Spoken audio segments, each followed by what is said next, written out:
Good morning. Today I want to talk to you about anxiety and worry.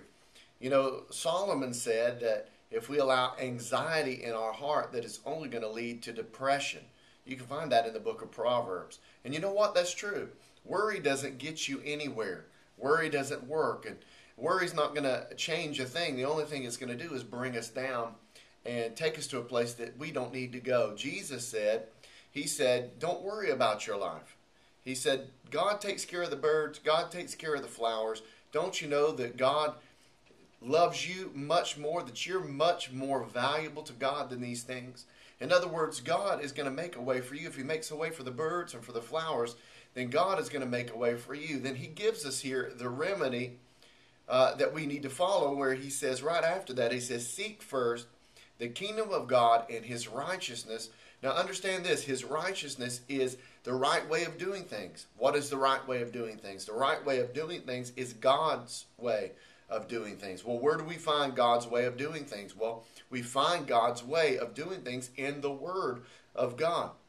For every problem that we have, there is a solution that we find in the Word of God. See, our problems lead us to anxiety. Our problems lead us to worry. But understand this, there's a solution in God for every problem that you have. So you don't have to worry. Just go to the Word of God. See what the Word of God has to say about it. Put the Word of God into action and motion in your life. And when you do that, you're going to have the answer that you need. You don't have to worry because God is going to take care of you. You're much more valuable to God than the rest of the creation.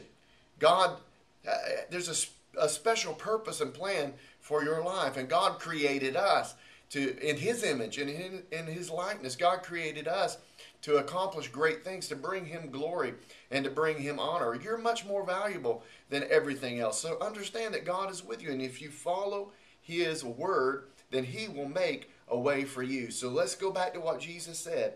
Seek first the kingdom of God and His righteousness, and all these things, everything that you need, everything every answer, everything that you need in your life, whether it be food or clothing or anything that's a necessity to you, don't worry about it. Follow God, seek God first, put His word into practice, and then everything that you need will come into your life. Today I want you to be encouraged. Don't worry. Worry doesn't work. So there's no reason to worry. Allow the Word of God to work in your life, and be encouraged today that the Word of God will work for you. Put it into practice and watch what God will do for your life. Until tomorrow, this is Pastor Allen reminding you that God has a plan and a purpose for your life.